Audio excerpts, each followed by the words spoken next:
Hi guys, I am here today with, Kellie McDonald. and Kelly and I met in Redlands 3 years ago, I think. 3 years ago. Yeah. Kelly was assistant directing You Can't Take It With You, which I was in. At the Redlands Footlighters. And then she went on to direct. You are continuing your directing journey, yes? Yes, I am studying to get my MFA in directing at East 15, which is a school in London. When did you really get started in directing? Because I know you said you did some puppetry, right, in undergrad? I've done theater probably since I was in elementary school, acting in plays and everything. In high school, we were able to direct things in our classes, and my junior and senior year, I got to direct a little bit for productions like One Acts that people come and see as one of their performances for the year. And when I started college, I wanted to do directing, but I went to Cal State San Bernardino, and they didn't have a emphasis in directing, so I did my emphasis in acting. And from there, I got to do puppetry, I got to do a little bit of sound and lighting and stage construction, so I got to do a little bit of everything. And I did get to take directing classes, which just furthered my passion for directing. When I graduated, I took about 5 years off and worked and did theater at night, which is where I was in Redlands with you, and doing my own shows and stuff. Then I applied to grad schools and got into East 15, and that's where I am now. What interested you in East 15 as opposed to a school here?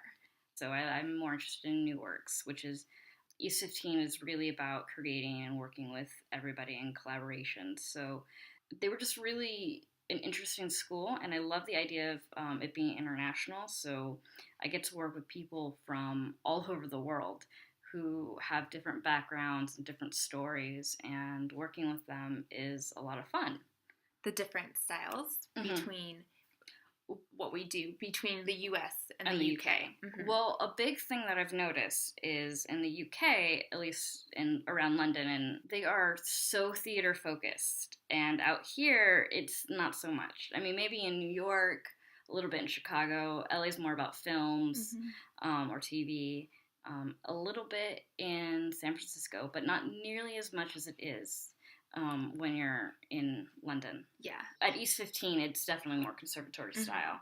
For directing, I take one class for 6 weeks, and I take it Monday through Thursday for about 8 hours a day. And it's just so concentrated on that one class and that one focus that at the end of 6 weeks, your head's spinning. It's very fast-paced. Yes. Which is different than here. Yeah. At least between my undergrad and grad work.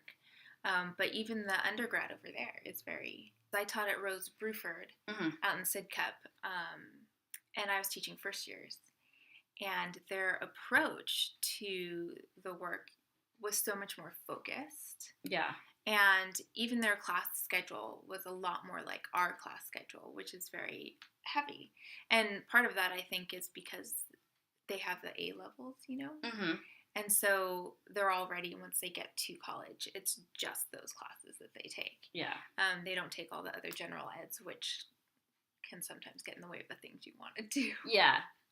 But I mean, in general eds, I learned a lot that you can bring into your theaters. So when I take my approach to theater and directing, I think you need to know everything about everything, which, I mean, it's impossible. Yes. But the more knowledge you know, if you're always learning, you can bring that into your shows and bring that in with your actors, and that helps you relate more to them.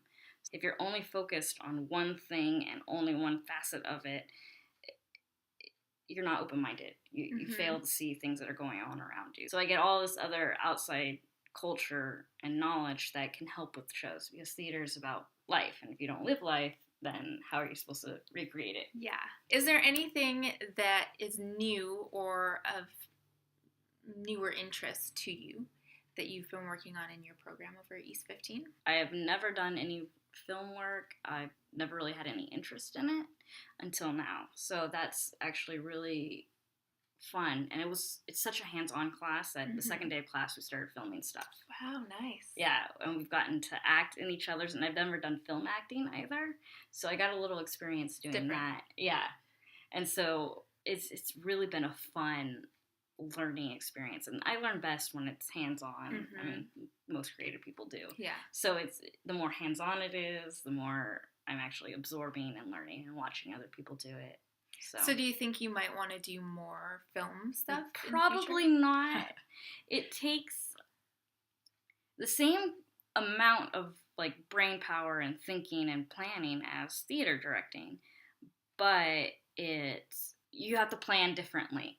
And it's not how I'm trained. It's not what's in my brain. Yeah. And to me, that's not how I tell stories. You really have to think about where you want the focus to be, because that's going to be the camera shot. Yes. As opposed to just highlighting on stage where you want the focus to be by placement of actors and such. Exactly. You got to plan your shots, you have to plan your angles, and certain angles say something different, and if it looks different, then you have to... And you don't get a lot of rehearsal time either, if any. Yeah. And I really love the rehearsal process, and I really love working with actors and getting to know them and getting to know their style and together creating the story and together putting it on. You lose that in film. But it's a great experience, so, I mean, I'm not complaining by any means. So since you like working with actors so much, what are the things that you look for in auditions? Is it some sort of connection that you have with the actor? Well, usually when it comes to auditioning, I have an idea of what I want the characters to look like or sound like, at least an age range. But I do go open-minded, because you can mix people together and all of a sudden you get a whole new picture and then you get a brand new idea, and that's really exciting too. Yeah.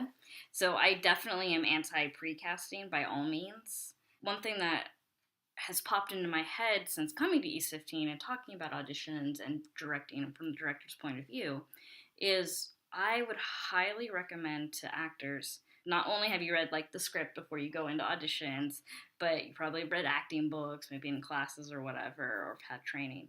But I would suggest also reading directors' books about auditioning, or at least that section in the director's book, so you know the process that the director's going through. And it's never personal, and it shouldn't be personal. And it's really hard because acting and putting yourself out there, that is personal, and you're putting yourself out there, and it's hard, but in the end the director can't look at it personally, right? Because you're looking at it as the whole story and the whole picture and what fits in where and who looks good together, because you're creating a picture and a story. But in undergrad I learned, the more no's you get, that's the closer to the one yes, and that's all you need is that one yes. You need a million no's, so the more no's you can get through and run through, the faster you get to that one yes that you really want and need. Just try not to take it personal. It really isn't.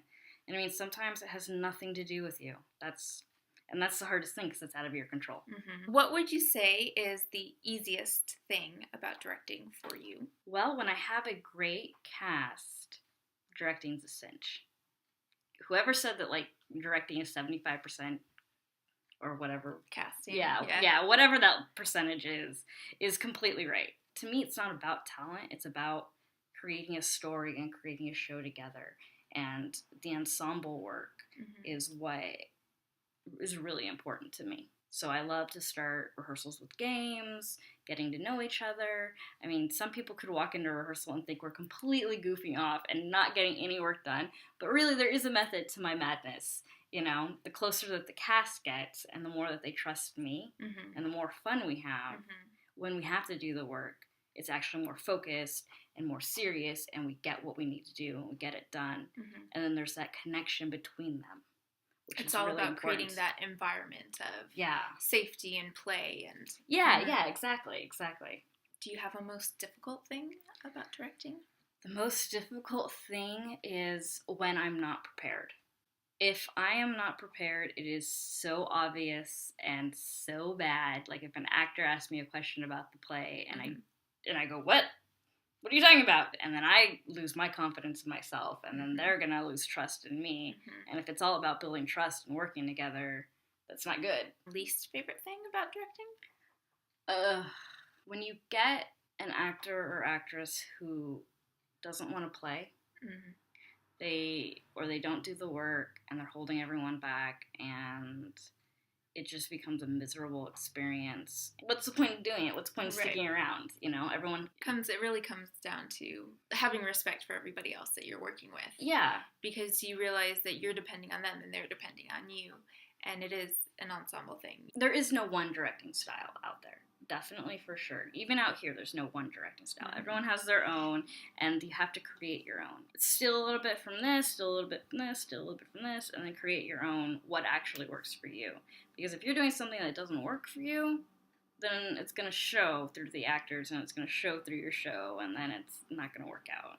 You have to know a little bit of everything. You have to find what works for you to make you comfortable. Because if you're not comfortable in your own body, then creating this other life within you makes it that much more harder. Totally makes sense to me. You have to know what the different tools are and know whether or not you can use this tool for this project, or do you need another tool for that project. Oh, yeah. Let's talk about it. And know which tools you're most comfortable using. But that doesn't mean neglect the tools that you aren't comfortable using. Yeah. If somebody comes to me with an idea, I say, hey, that sounds great. Let's give it a try. Or, no, that doesn't really fit with the story we're telling. This is why. So let's think of something else then, if this isn't working for you, or if you want to boost this part up for whatever reason. Because I do listen, and I do want the actors' input, because they're creating these worlds too, and they're creating their art form. My one bit of advice would be to come into the audition knowing the material. I would encourage actors to look at directing books and look at what the directors look for when they go to auditions, because that kind of gives you the answer right there. Like, well, thank you so much, Kelly, for chatting with me.